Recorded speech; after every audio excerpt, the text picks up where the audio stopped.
Om Namo Bhagavate Vasudevaya.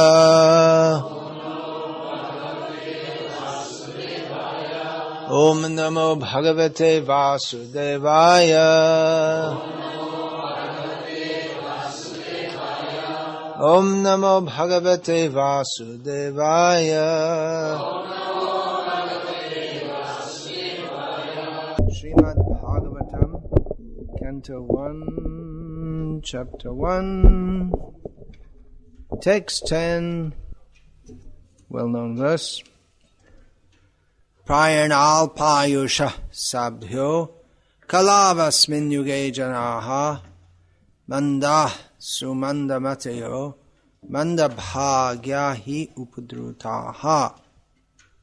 Translation: O learned one, in this iron age of Kali, men have but short lives. They are quarrelsome, lazy, misguided, unlucky, and above all, always disturbed. Purport: the devotees of the Lord are always anxious for the spiritual improvement of the general public. When the sages of Naimisharanya analyzed the state of affairs of the people in this age of Kali, they foresaw that men would live short lives. In Kali Yuga, the duration of life is shortened not so much because of insufficient food, but because of irregular habits. By keeping regular habits and eating simple food, any man can maintain his health. Overeating, over-sense gratification, over-dependence on another's mercy, and artificial standards of living sap the very vitality of human energy. Therefore, the duration of life is shortened. The people of this age are also very lazy, not only materially, but in the matter of self-realization. The human life is especially meant for self-realization. That is to say, man should come to know what he is, what the world is, and what the supreme truth is. Very interesting. Those, just hearing today, these are the three categories that Ramanuja identified as the three basic categories: who we are, what the world is, and what the supreme truth is. Human life is a means by which the living entity can end all the miseries of the hard struggle for life in material existence, and by which he can return to Godhead, his eternal home. But due to a bad system of education, men have no desire for self-realization. Even if they come to know about it, they unfortunately become victims of misguided teachers. In this age, men are victims not only of different political creeds and parties, but also of many different types of sense-gratificatory diversions, such as cinemas, sports, gambling, clubs, mundane libraries, bad association, smoking, drinking, cheating, pilfering, bickerings, and so on. Their minds are always disturbed and full of anxieties due to so many different engagements. In this age, many unscrupulous men manufacture their own religious faiths, which are not based on any revealed scriptures, and very often people who are addicted to sense gratification are attracted by such institutions. Consequently, in the name of religion, so many sinful acts are being carried on that the people in general have neither peace of mind nor health of body. The student brahmachari communities are no longer being maintained, and householders do not observe the rules and regulations of the Grihastha ashram. Consequently, the so-called vanaprasthas and sannyasis who come out of such Grihastha ashrams are easily deviated from the rigid path. In the Kali Yuga, the whole atmosphere is surcharged with faithlessness. Men are no longer interested in spiritual values. Material sense gratification is now the standard of civilization. For the maintenance of such material civilizations, man has formed complex nations and communities. And there is a constant strain of hot and cold wars between these different groups. It has become very difficult, therefore, to raise the spiritual standard due to the present distorted values of human society. The sages of Naimisharanya are anxious to disentangle all fallen souls, and here they are seeking the remedy from Srila Sutta Goswami. I just lectured on this verse in Hindi. Where was that? Surat. There's, in any purport of Srila Prabhupada, there's so much. It's so rich that you can take any sentence and dilate on it. This purport is a summary of the whole world situation, not just, but all of history as we know it today. Because the whole of history as we know it today only covers the Kali Yuga. There's one of the stupidities of the modern age is to think that history began a few thousand years ago. Whereas we have history going back millions of years. And even we have this story of Narad Muni right here in the Bhagavatam, in the first canto, going back to previous cycle altogether. Aham puratita bhave. He says that in an age beyond this present cycle altogether. So this is a summary, just in a few paragraphs, of the situation of people in the world today. And it's just so exactly to the point. If we look in the newspapers and probably on the television, not in India, I don't think they don't have much. Do they have in this country? You don't know. You haven't watched television for years also, but at least in merry old England, where this miserable body of mine was born, they have TV programs which are meant for the more intelligent kind of viewers, and they have discussions about political issues and in-depth. I'm sure they have it in Slovenia too. Slovenia is a very intellectual kind of country. They have these in-depth analyses of different goings-on in the world, like that. And they're often very interesting, if you're interested if you are interested in that kind of thing. How they analyze all these different things, and you'll find on the internet the alternative news, the real reason why America is so concerned to protect Afghanistan and give them democracy, whereas they're not so enthusiastic to give democracy to Saudi Arabia, for instance.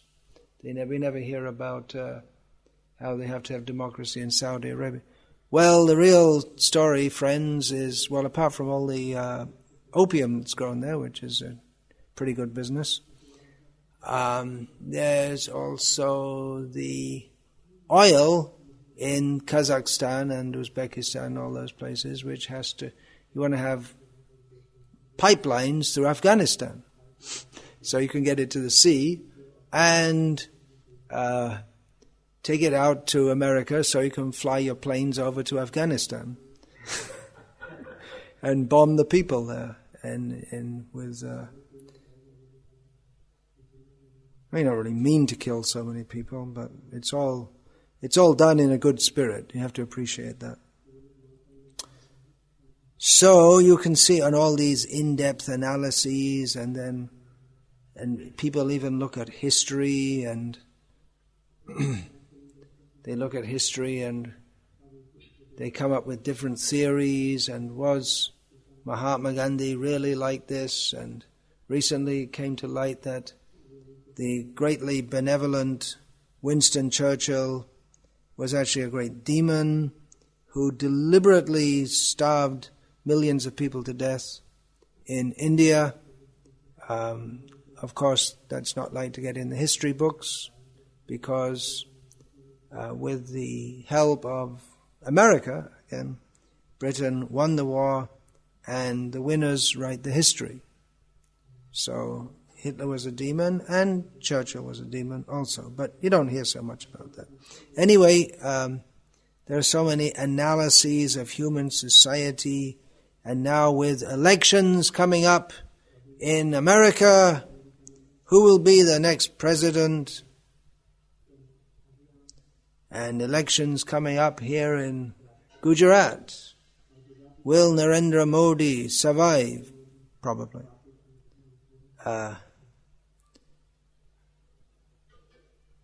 And there are discussions about the different policies that the politicians are going to enact for the welfare of the people, blah, blah, blah.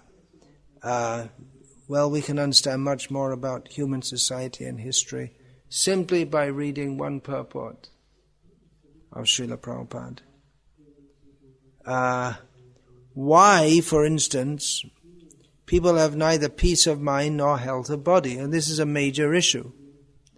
The politicians don't discuss this, and neither in the schools do they discuss it, that people don't have peace of mind. In the educational systems, it's just study, study, study, get money. But the fact that people don't have peace of mind is never even discussed. Or if they do discuss, it's all in statistics. So many people taking Prozac. If you haven't heard of Prozac, you haven't been to America. It's a drug that, what does it do? Does something, some kind of cycle. What does it do? It makes you feel better. It's one of those feel-good drugs. If you're feeling miserable, it helps to make you feel better. And a lot of people take it a lot of the time, because a lot of people are feeling miserable. So, health of body, well, people are very concerned about that because they think that they are the body. So,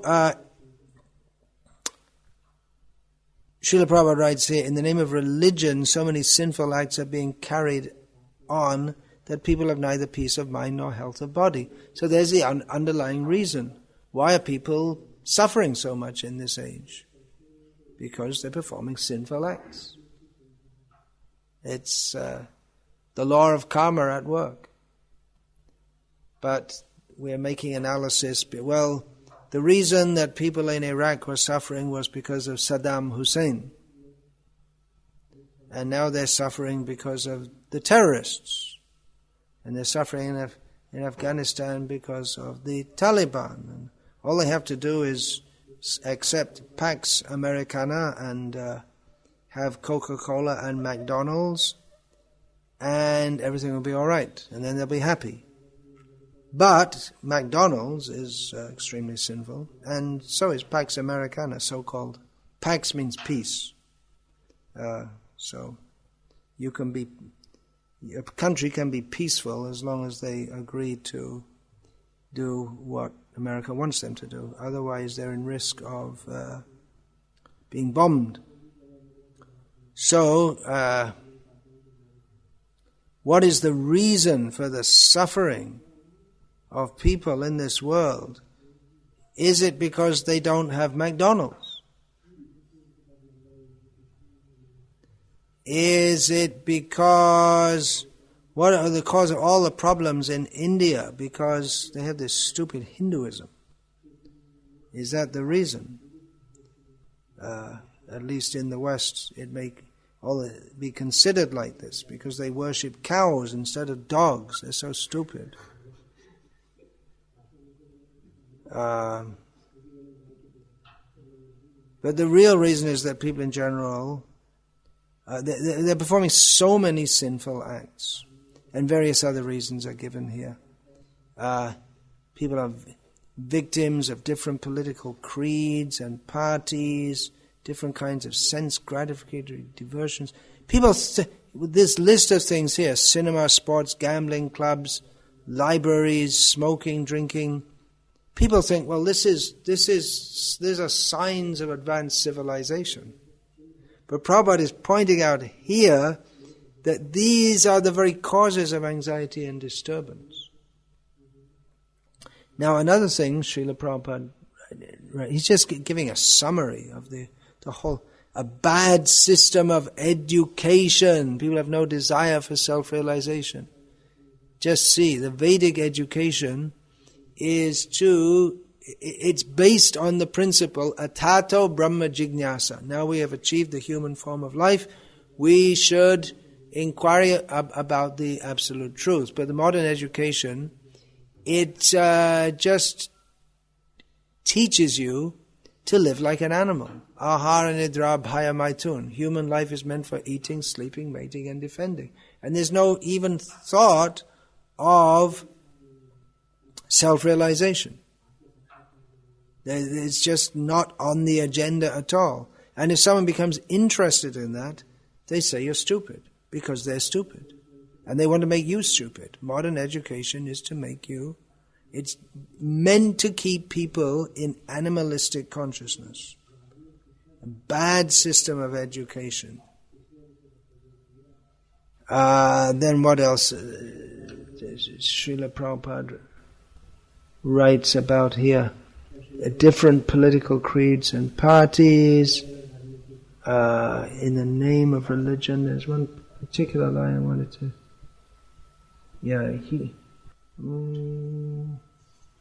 even if they come to know about the desire for self, about the very fact of self-realization, they become victims of misguided teachers.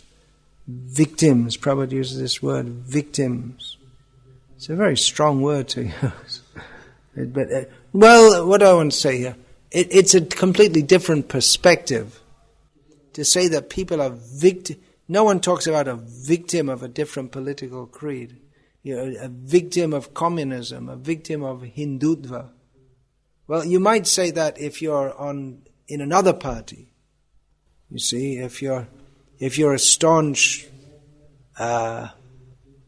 supporter of Congress, and your son gets into Hindutva, then you may say, well, he's become a victim of Hindutva.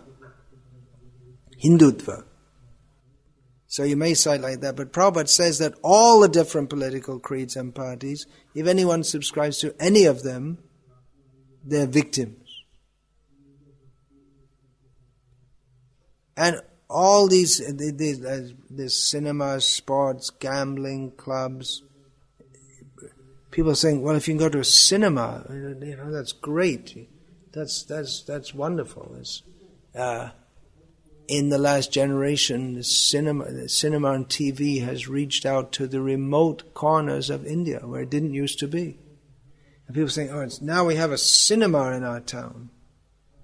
And you think that's a great advantage. But Prabhupada says that you become a victim of a cinema.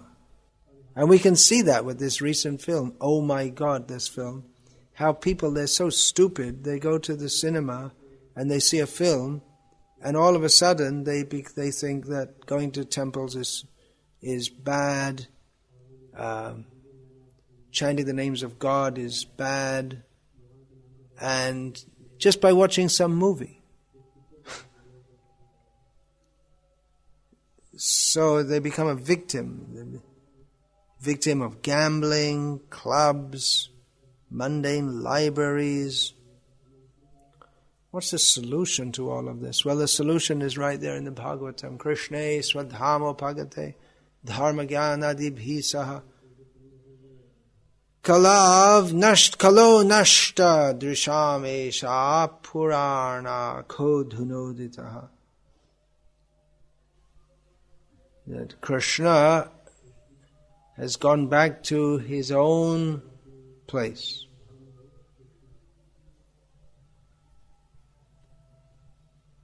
And where Krishna is, there's dharma and jnana. Dharma, we can just leave it at dharma. That word's entered the English language with the inevitable misunderstandings. It's entered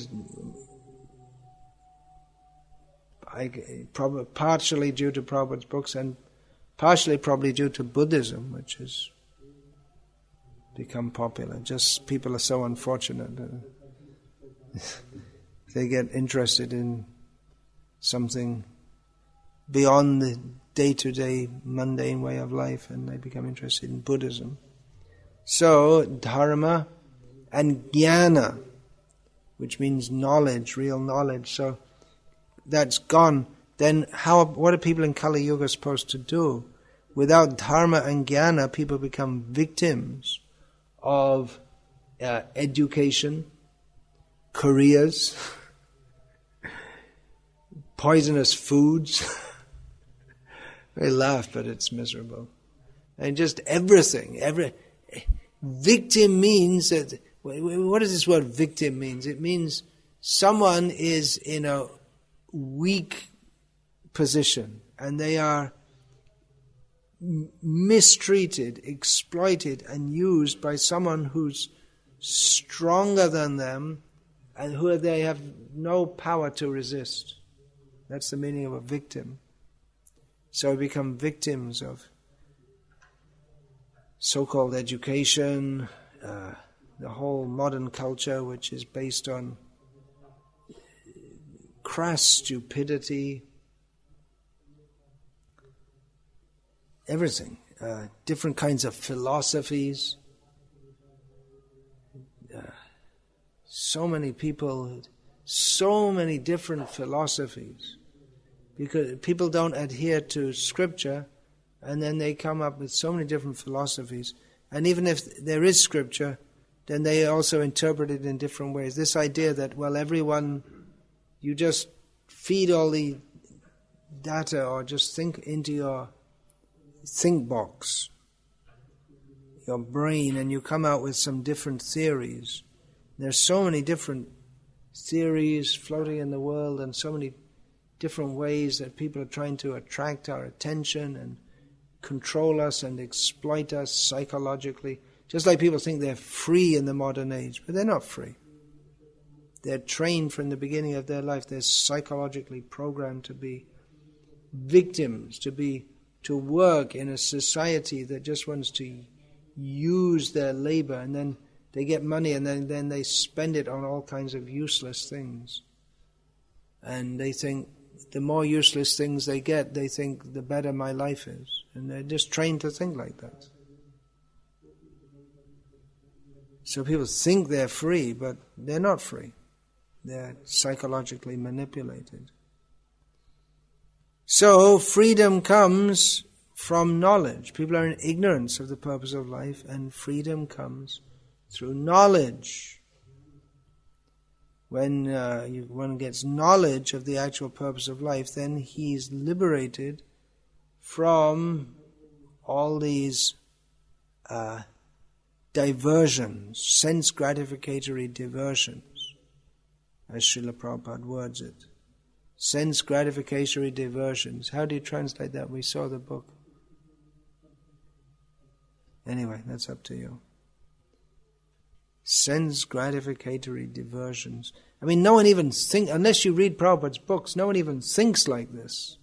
No one can even what does it mean, a sense gratificatory diversion? For someone who's reading these books for the first time, they have to think, what's all that about? Because it's a completely different way of looking at reality. Diversion means you're getting taken away from what's the real thing, but then you think the real thing is sense gratification. So, but from the Bhagavad perspective, sense gratification in itself is a diversion from the real goal of life, which is to find Krishna. So it's a completely different way of seeing the world, and that way of seeing the world is given by Krishna as Srimad Bhagavatam. When people have lost their vision due to the dense darkness of ignorance in this age of Kali, can get light from this sun-like Srimad Bhagavatam. That same analogy is given in the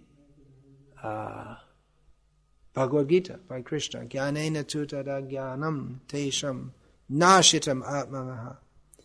Tesham adityavaj jnanam prakashyati tatparam. Jnanena tutada jnanam yesham nashitam. this ajnana, this ignorance, it destroys the self.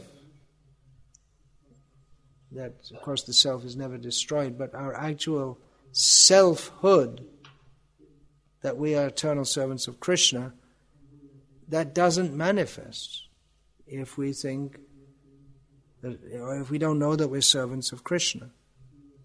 But when we get knowledge, just like the sun, it's just like the sun rising, in which we can see everything very clearly. So all these different kind of philosophies that float around the world, and people go to different gurus. Here in India at the present time we have various Amas, Bapas, Babas, Sri Sris, and so on, and I suppose they have some kind of something almost resembling something like a philosophy. But they don't help people, because they may give some guidance to people.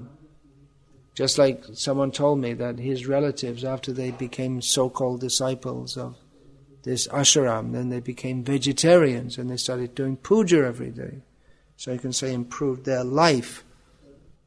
So yes, it's something like when you're in complete darkness and you get a little lamp, a little candle, and maybe you can start to see something. But then you're also likely to, because you don't have full light, you're likely to missee, just like the famous example of the rope and the snake. That in the semi-darkness, you may see a rope that's coiled up and think that it's a snake that's coiled up, because you can see, but you can't see clearly. And therefore, although there might be something good there, I don't think that this ashram tells his disciples to become vegetarians. I don't know, but even if they do become vegetarians, they have some serious misconceptions. Because they don't have clear knowledge. But when you get clear knowledge, it's just like the sun rising. When the sun rises, you don't mistake a snake for a rope for a snake.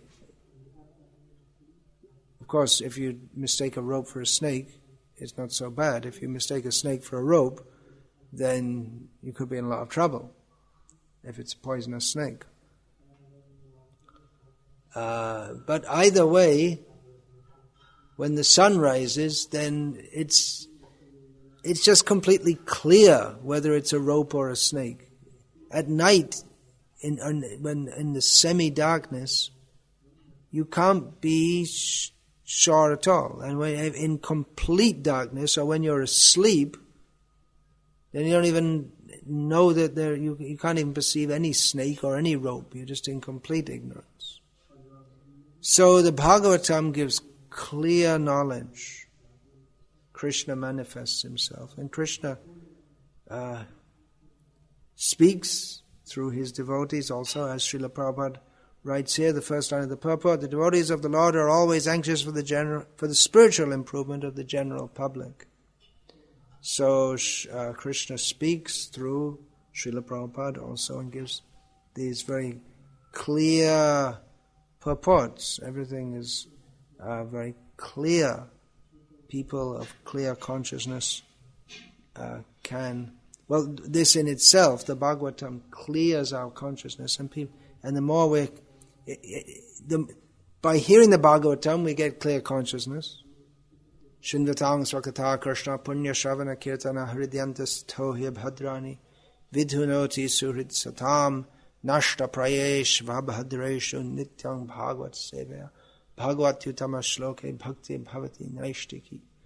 By hearing the messages of Krishna, which are virtuous in themselves, when properly heard and chanted, then Krishna, who is the friend of the sincere devotees, he cleanses the desire for material enjoyment from their heart.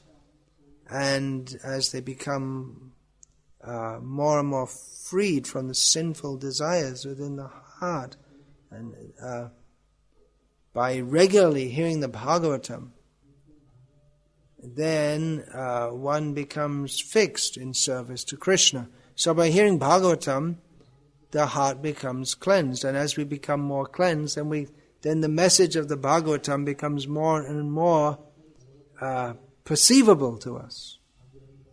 So it's a cumulative effect, that by hearing the Bhagavatam we become cleansed in heart, and then as our heart becomes cleansed, then our perception of the truths of the Bhagavatam become increased, and so it becomes more and more and more as we go on.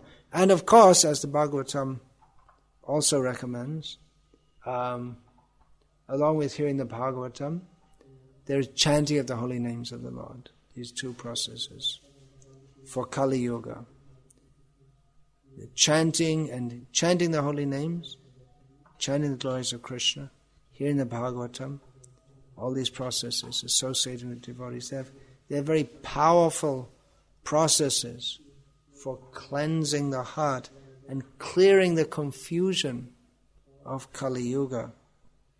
Now, another point I wanted to get into in this purport, there's so much, because it summarizes the whole situation of the whole human society now and in the whole of the Kali Yuga before us. So, we could speak unlimitedly on just on this verse. You can, if you want to analyze, just like, as I say, to the present day, people are analyzing, people go to university and they do studies, PhD theses on things like the effect of the French Revolution on this, that and the other, and analyzing the effect of the cumulative cultural effect of on different peoples, just like so I'm told by my good friend Manidhar Prabhu, because the Czech people have been under the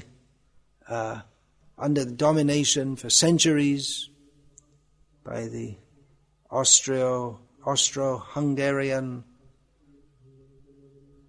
Empire, and then the Russians, and then the Nazi regime for a short time, and then the Russians, and so they have this kind of, according to him, who's from Czech, they have this kind of survival instinct, where you know how to play along and pretend that you're cooperating, but at the same time, privately, they have this very cynical attitude. So anyway, I'm just giving that as an example of how you can analyze whereas the British, Prabhupada said here, are the most puffed up people in the world.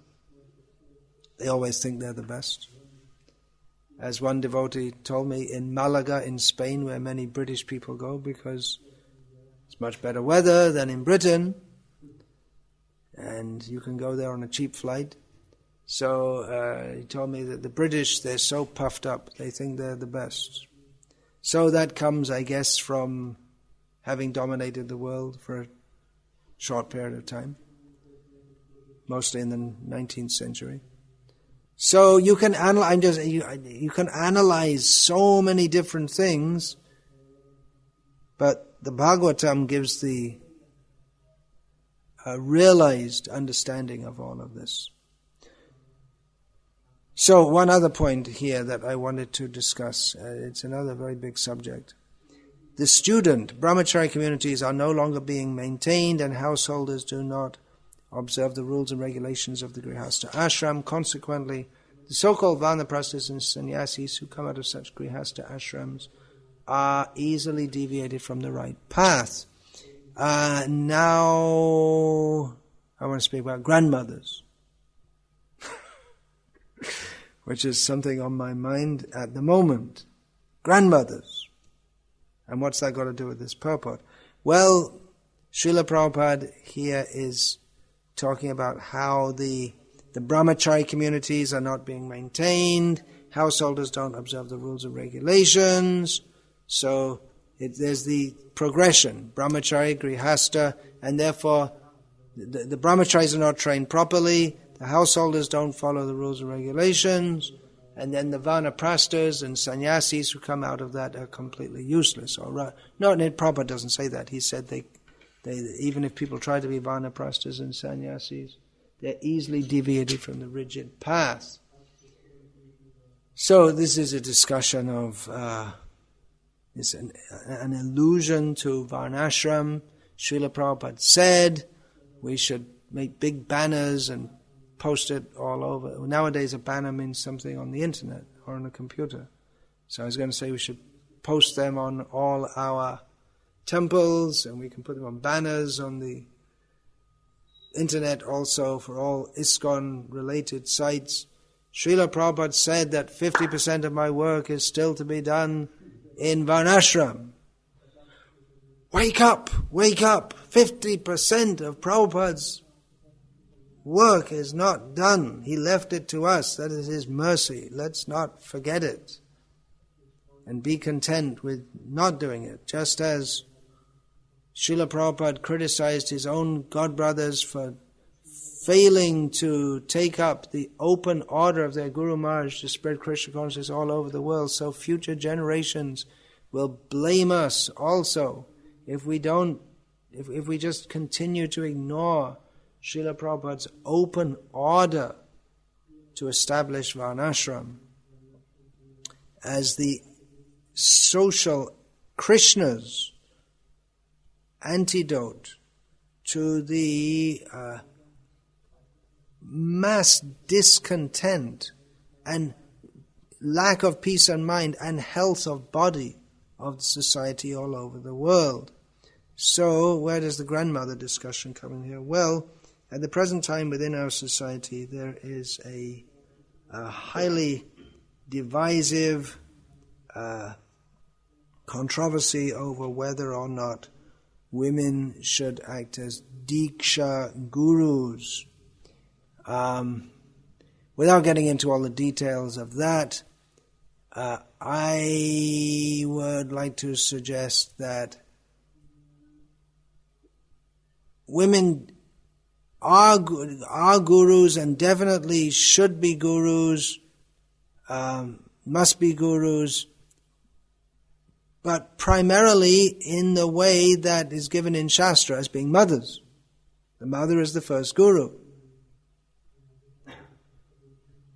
And if mothers are not motherly, mother is not just a biological function. It means a lot more than when you say my mother.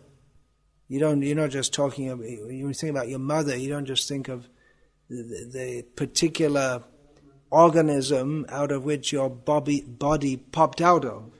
But it's being a mother is a lot more than a biological function. It's the essential, the caring for the children and the sacrifice is essential for the emotional development of the children. And probably, arguably, let's put it like this, if we examine why the whole society is so disturbed at the present time, particularly in the countries which promote or become most expert in sense gratificatory diversions, why does it repeatedly happen that kids go to school and kill a bunch of their fellow students? Why does that happen? Are there gangs of children wandering the streets in big cities in the Western world, ready to attack people and even kill them? How does that happen? Well, one major reason is that they don't come from a stable, secure, caring family background, in which the central figure is the mother. Now, if young girls are not trained as mothers, which is their natural disposition, which is why girls, they have little dolls, because they like to have, or in traditional societies where people are having, where mothers are having one child after the other, then the girls at the age of 4 or so, when they're just infants themselves, they start looking after the next little infants, and you see tiny little little girls carrying around babies, and they don't have dolls.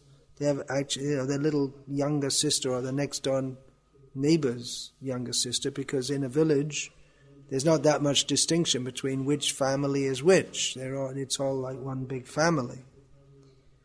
So in the modern age, girls are trained to have a career, and to be a housewife is just stupid. You have to do as good as the men, and having children. They think having children is a diversion because they're so much misled by modern propaganda.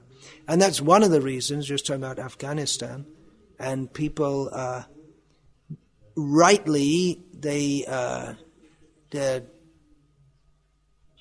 extremely upset at this Taliban, but you have to see also why people become like this Taliban. How can they? Because they have certain value. They want to preserve their culture and not become like Americans. There are some values in their culture. They call it oppressive because women don't have freedom, but they do have a fixed family. They do have respect as mothers in traditional societies. And you can't either, say, you can just we want to democratically vote for who you want, but it's not exactly true. And just like in America, you can, right now, in a few days, there's going to be a vote for one presidential candidate or another. That means you have a choice of 2 people. And the policies aren't going to change. The basic policies aren't going to change, which is one reason why so few people in America vote anyway. It's just like previous to Obama, there was Bush. Bush talked war and made war, and Obama talks peace and makes war. It's the same. They just talk differently, but it's the same policy. And you say, they withdrew from Obama.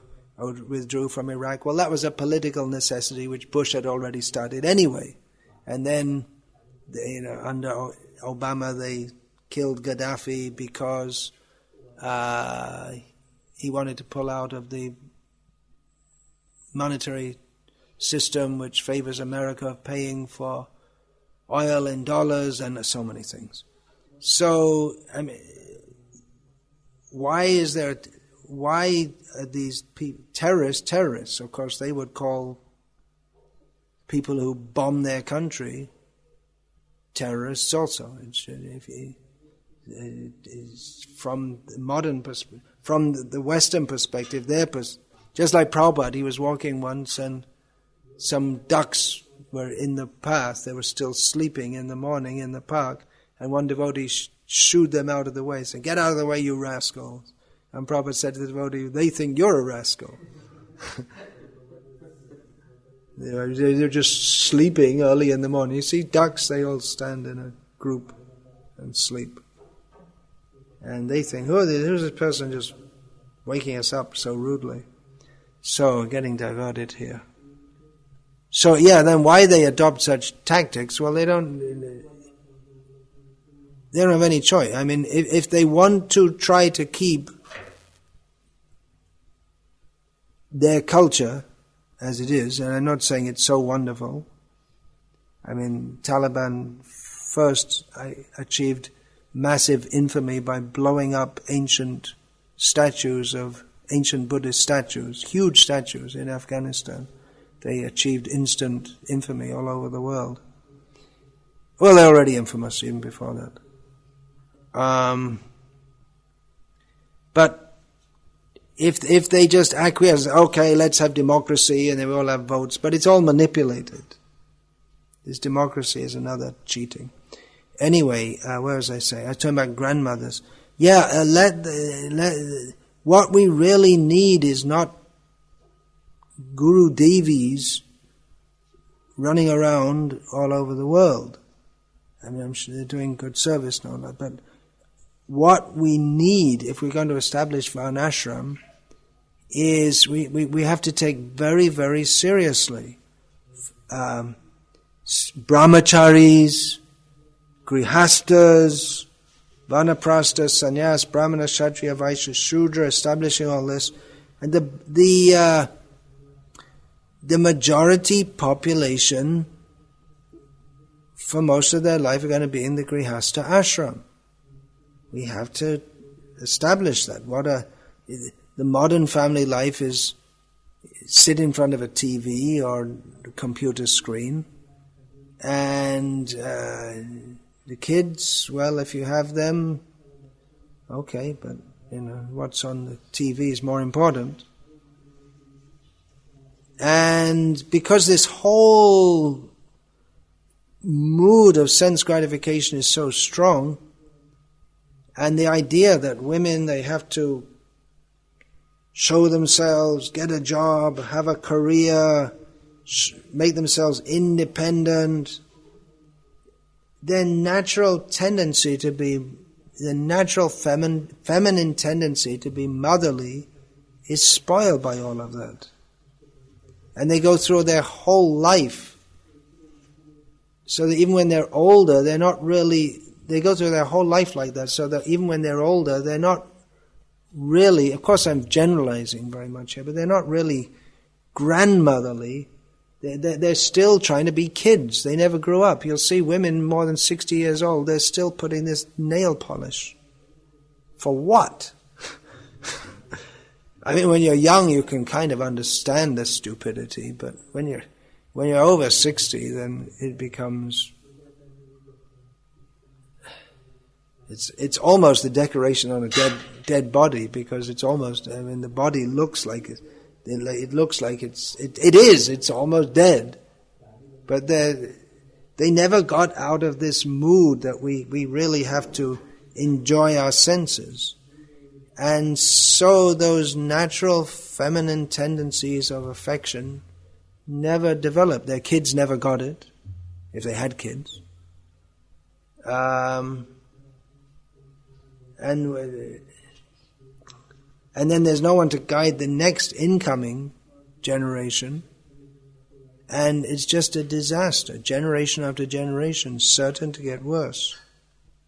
I mean, I was raised in a completely mleccha culture with no idea of the purpose of life. But in those days at least, when I was a kid, to a large extent, men were men and women were women. It didn't come in until I was maybe about 10 years old that women started to cut their hair to look like men, and men grew their hair long to look like women, and they all wore the same kind of clothes. So when you look at someone, you're not sure whether they're a man or a woman.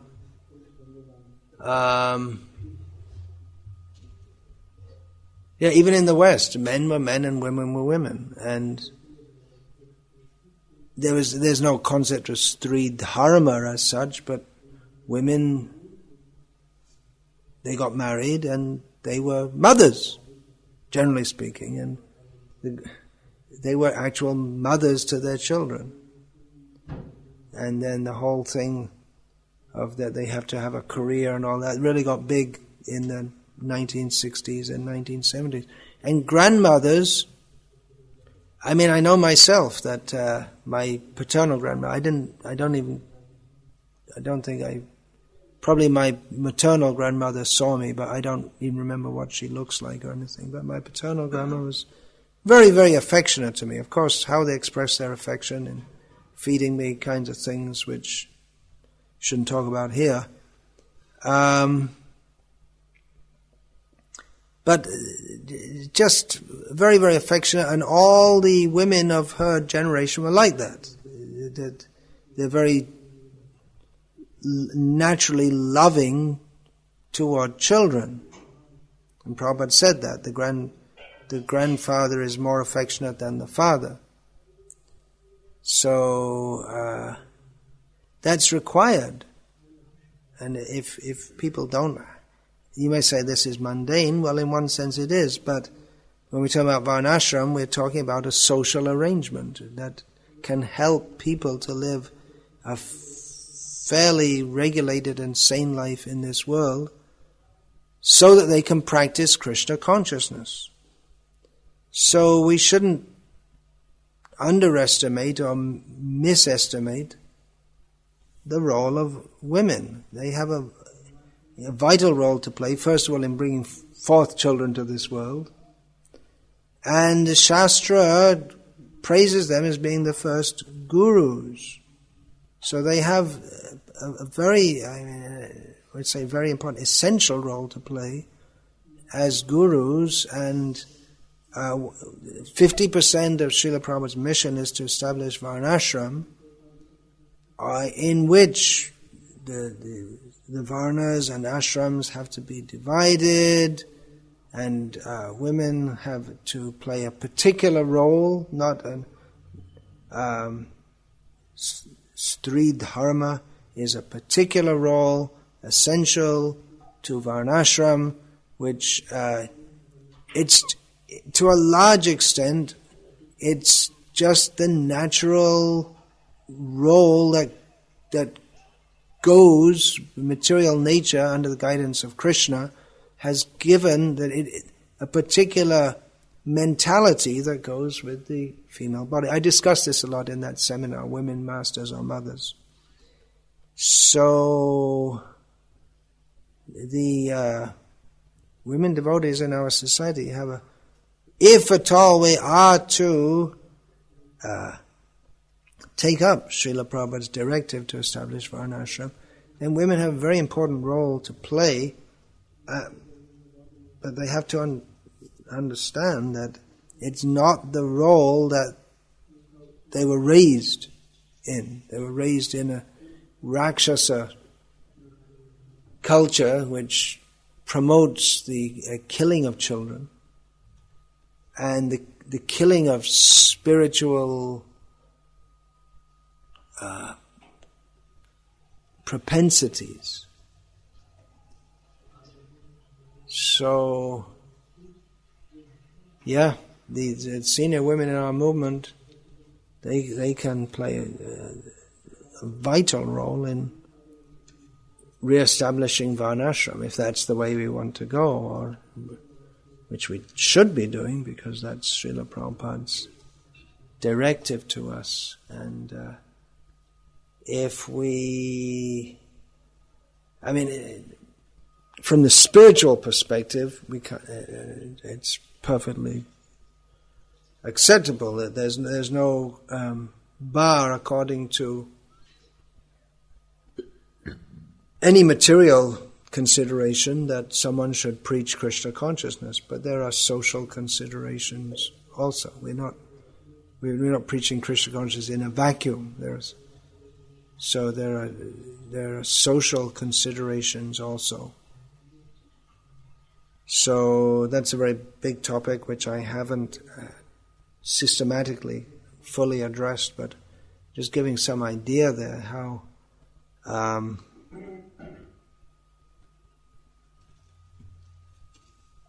women in our society must be gurus, but first and foremost in the role that Shastra gives for them, the natural role of being the first guides of their children, the first guides. They train them in all the very basic understanding of human culture and dharma and all this kind of thing. By being mothers and then grandmothers and great-grandmothers can be also. So, Hare Krishna. I'll finish there. Yeah, that's all this whole point is there in my Women's Masters or Mothers seminar. It's all discussed in great detail, this particular point. Yeah? I heard that one devotee said that in India we see that what are women having traditional values, being housewife, being supported family and wearing such clothes. This is because of Mughal Muslims influence over many generations, many years in India. You heard a devotee say that women, the present Hindu culture that women follow in India is because of the Mughal influence. Really? What about Sati, Savitri, Sita? They were pre-Muslim, weren't they? The stories that young girls hear and Prabhupada told to, that our girls, the girls born to our children should also hear, to culturally orientate them as faithful, chaste wives. Those stories all took place long before Islam even existed. So it's a pretty weak, no, let's not say pretty weak, it's a totally baseless argument to say that the idea of chaste, faithful women is submissive, serving their husbands, comes from Muslims. It's a terrible argument.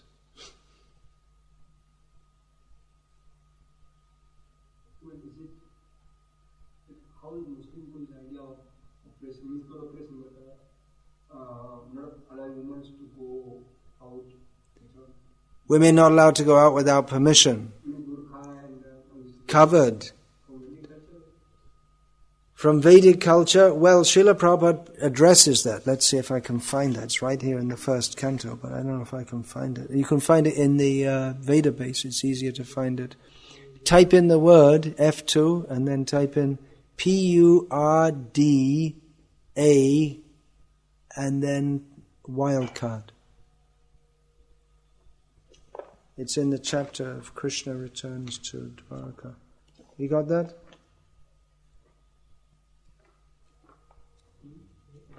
Purd. You can just put Purd and wildcard. Yeah, which chapter is it? Chapter 1, Canto 1, chapter 11. 110. 110. Canto 1, chapter 10, 16. From the purport by His Divine Grace, Srila A.C. Bhaktivedanta Swami Prabhupada, addressing, what was the question? That the Muslims have introduced this idea of women being separate and not going out in public. Well, here Srila Prabhupada's purport, shyness is a particular extra-natural beauty of the fair sex, and it commands respect from the opposite sex. This custom was observed even during the days of the Mahabharata, i.e. more than 5,000 years ago. It is only the less intelligent persons, not well versed in the history of the world, who say that observation of separation of female from male is an introduction of the Mohammedan period in India. So these are supposed to be devotees. Looks like they didn't read Prabhupada's books, because who, if they say this, we can understand that, at least according to Srila Prabhupada, if they accept what Prabhupada says and not what the university scholars say, hopefully there are many devotees still who prefer what Prabhupada says over the university scholars, that such an argument is for less intelligent persons. Prabhupada goes on, this incident from the Mahabharata period proves definitely that the ladies of the palace observed strict parda, restricted association with men, and instead of coming down in the open air where Lord Krishna and others were assembled, the ladies of the palace went up to the top of the palace and from there paid their respects to Lord Krishna by showers of flowers. And Srila Prabhupada goes on, but that's the basic point there. Now, you may say, well, the Muslims do that, they're very extreme, covering the women and all that. But actually that's been the general culture all over the world. For instance, in my own childhood I saw, and you probably saw it in your childhood, though you're from a generation later, but you come from a less developed and civilized country. One that was only recently joined the modern world. I used to see that the men and women in church, the older women would cover their heads with a scarf in the church. And the men and women would be separated, men on one side, the women on the other. And still today in India, when we do religious programs, we don't have to tell, but automatically the men go to one side and the women sit on the other side. I just mentioned this recently, that I just been in America, then I came to, next stop was Kuwait, and had a program there with people of Indian Hindu background. So I just noticed at the program in Kuwait that unlike in America, the men and women automatically separate themselves in a public assembly. The men go to one side, sit on one side, and the women on the other. But then I thought that actually, if this was among the Muslims, this is a Muslim country, that they wouldn't even have that. The men and women wouldn't be. The women, they have their own. They don't pray in the same area as the men. They don't perform religious prayers, namaz. They don't do it in the presence of men at all.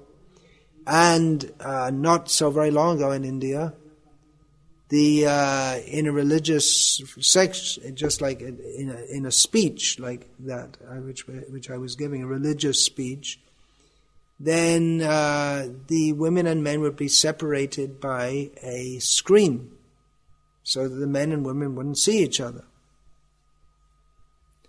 Bhakti Saraswati used to give beads to his female disciples with a screen in between them. That's also called parda, same word as is used here. In Bengali, they call that chick. You know the word chick? So, bamboo screen, something like that. So that was the culture. Now there are all kinds of things. People say that in Kerala the women used to go with open breasts, and you see ancient iconography shows, just like I saw something just now, an old, it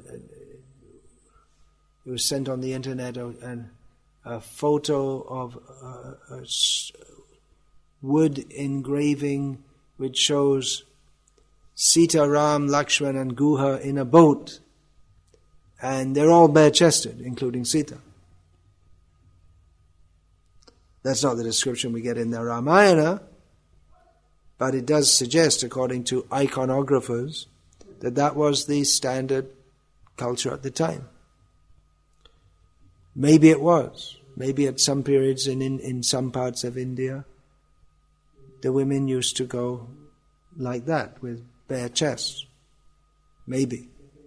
But that's not the standard that Prabhupada taught us. And it's not the standard in Krishna's, in the culture that Krishna lived in, because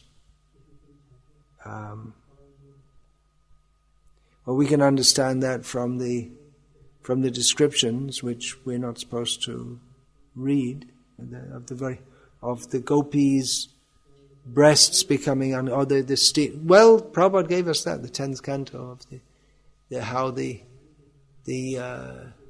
gopis were completely naked when Krishna took their clothes. So we can understand that in the Vedic culture, when we say Vedic culture, if you take over the huge expanse of time and large area, there are many variations within it, but the general standard, and the one that certainly that Srila Prabhupada taught to us, was that women remain covered and shy and chaste. So there may be exceptions to that within history in certain areas. Just like in Kerala, it's been a matriarchal society rather than patriarchal. But, of course, Kerala, the culture has always been somewhat different anyway. Now it's less than 50% Hindu, for want of a better word. But yeah, when we talk about Vedic culture, it's a very broad term, but the kind of Vedic culture that we are aiming, that we as a society should be trying to reintroduce on Srila Prabhupada's order, is the Vedic culture as Srila Prabhupada presented it to us. That requires a lot of intelligence, thoughtfulness. Also, how to do that. For instance, in the Bhagavatam there's a description of the brahmachari. He holds a stick, he has a mekhala, a belt of grass around his waist, and so on. But Prabhupada dressed his brahmacharis differently, so we can take that. And there may be some different adjustments in course of time. And it may not be uniform throughout the whole world and throughout the whole of ISKCON, but in fact it won't be, because there's different cultures for Brahmanas, Kshatriyas, Vaishyas and Shudras. The culture, there are significant cultural differences. So anyway, that's a big topic, very big topic. And I'm going to finish now. Oh, there'll be so many questions about all this. Yeah, okay. We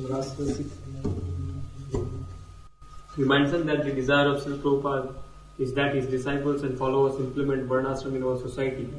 As far as devotees living in the cities are concerned, if they are trying to fit into the system of varna and ashram outside of the traditional farm community, are they to engage themselves in preaching only according to the national propensities? So the basic question is how to follow varnashram if you're living in a city. Should you preach according to your natural propensities? The modern cities make people into... It requires people largely to live as Rakshasas. Of course, the Rakshasas, they also... If you read the description of Lanka that Hanuman went to, there were Brahmanas chanting Vedic mantras. So they also had Brahmanas, and Ravana was actually the son of a Brahmana, but he acted as a Kshatriya.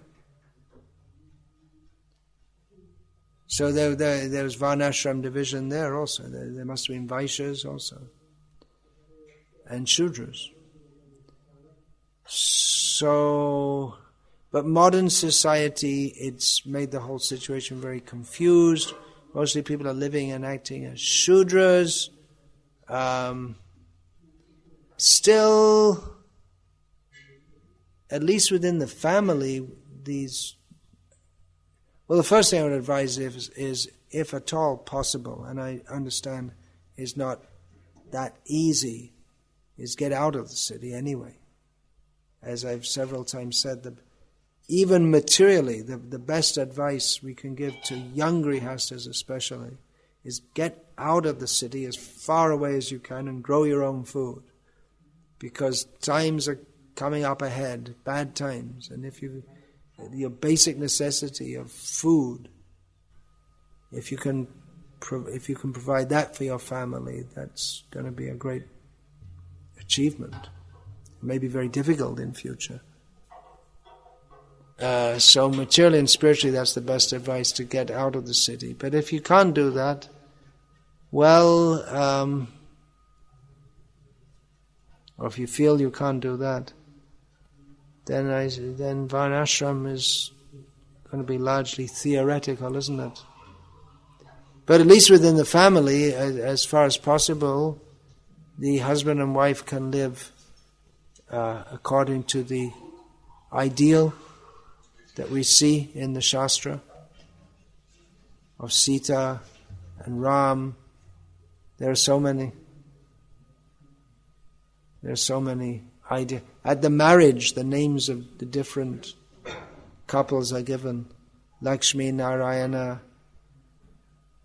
then Sita, Ram, Arundhati, Vashishta, all these names are given. May you be like this, may they bless you. They're the role models. So, you can follow that as far as possible. Preaching according to your propensity. Well, preaching is a spiritual function.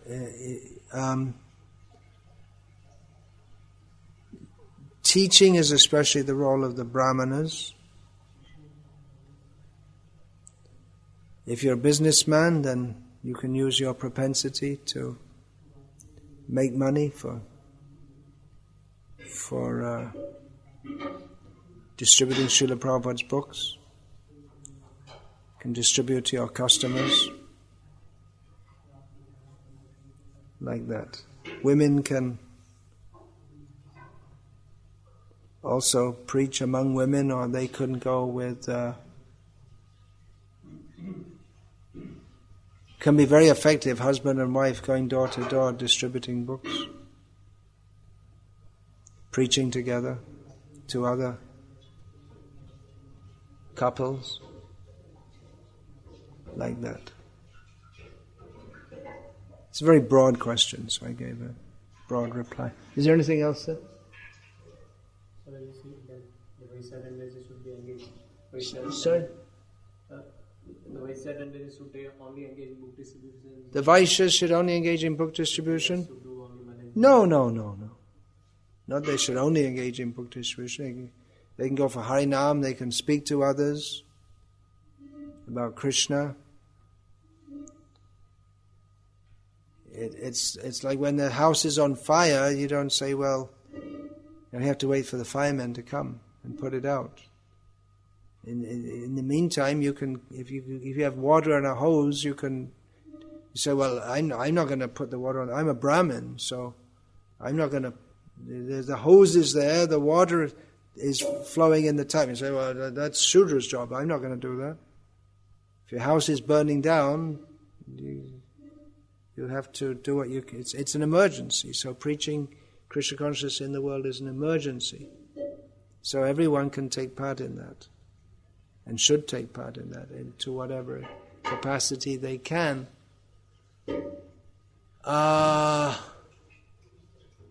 But we can't live in emergency mode. Everyone can't live in emergency mode all their life, which is, I suppose, why our movement, one reason our movement has become secularized and compromised, because you can't live in revolutionary mode all your life. Most people, they just can't sustain it, especially if you have a family and children to look after. So without that varnashram structure, then they just want to merge into the broader society, just for that provides them with the kind of stability that householders need. Of course, it's fragile and stability, and it's not a stability that's very conducive for Krishna consciousness. So without varnashram, then it's inevitable that our movement has to, because it has to revert to the modern ways of living and thinking, because we can't live without a social system, without being part of a social system. Social system, the most basic function of a social system is to provide for the material needs. Ahara, nidra, bhaya, maitun. Eating, sleeping, mating, and defending. So in family life, we have to see to that. I mean, even in brahmacharya life, we have to see to that. And typically, traditional brahmacharis would beg from grihastas. So grihastas, they are the backbone of any civilization or society. So if we don't have varnashram, then grihastas, they must take shelter of the materialistic civilization, and that means we have to take shelter of their way of thinking, acting, and doing things, which is a disaster, because that's why we took to Krishna consciousness in the first place. One reason is because the whole modern society makes life so miserable for us. So it's not very compatible. Yeah, then? That's it, finished? Uh-huh. Okay, so you can tell whoever asked that. Okay, let's finish. Hare Krishna. Srila Prabhupada ki jai, Srimad Bhagavatam ki jai, Hare Krishna. What's that? Is it part 1 or more is going to be? Well, I'm writing a whole big thing about it to launch into cyberspace. My take on the female Diksha Guru thing. We don't need women so much to be Diksha Gurus, we need them to be mothers. Got to keep my notoriety alive. I have to send something out to the internet from time to time. Otherwise, I'll be forgotten. Someone else will take over the notoriety. Got to keep my reputation up. The most important thing is to be noticed and to be famous. If you can't be famous for doing something good, then do something bad. But somehow or other you have to be like that guy who